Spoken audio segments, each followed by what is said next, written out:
This week's book review is Liberalism and Its Discontents by American political scientist Francis Fukuyama. He became famous with his End of History essay and book back in the 1990s. What's changed since then, Neville? Well, that book was quite famous because it more or less said with the collapse of communism, the end of the Cold War, that liberal economics in Western democracies was basically as far as you could go in the development of the best society, and he expected, well, maybe not expected, but thought, well, we've reached the apogee of human development. But of course it didn't turn out that way at all. And in fact, the world is less democratic and has less freedom than when he wrote that book 30-odd years ago. And politics has become highly polarised in Western democracies as well. I mean, how does Fukuyama explain the discontent with centrist politics? Yes, well, there's been a lot of books on the future of democracy, basically saying what you're saying, that these polarised societies between left and right are almost at gridlock. They're about 50-50, and a lot of government can't work with the changes in the Houses of Parliament or the American Congress and that sort of thing. But liberalism is quite a different idea. You've got to distinguish it from democracy, and what Fukuyama is saying is that liberalism got us to where we were at the end of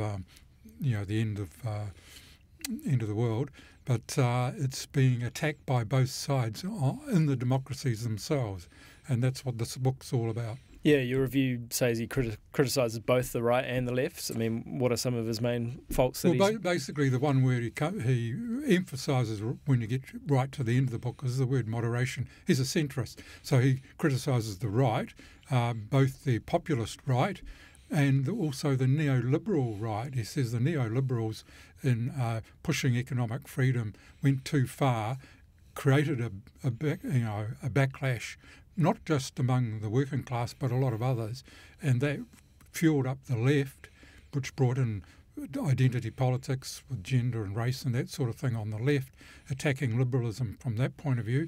And on the right you had more or less conspiracy theories taking over, that somehow the good government was up to no good, any form of government. So he's coming at it trying to get back and reclaim for liberalism, which is based on individual autonomy, open on institutions and that sort of thing. And he has quite a lot to say about how society is undermining these, both from the left and right.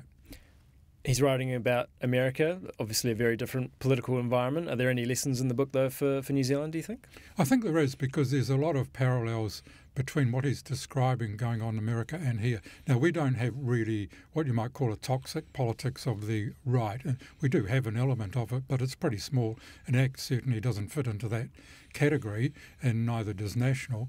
But on the left, you've seen what he'd call identity politics, favouring race and gender and that sort of thing. And he sees that as a particularly bad way to go, because rather than be based on a meritocratic type of public service and people being appointed on their abilities, they're being appointed for other reasons and quotas. And I think people will pick up from that. If they read this book, they'll see that the Labour government's gone quite a long way down that track. About claiming back the middle ground, what are the messages then for the left and the right as well? Well, he appeals to the what you might call the sensible people on both the right and the left to sort of grab that centre ground.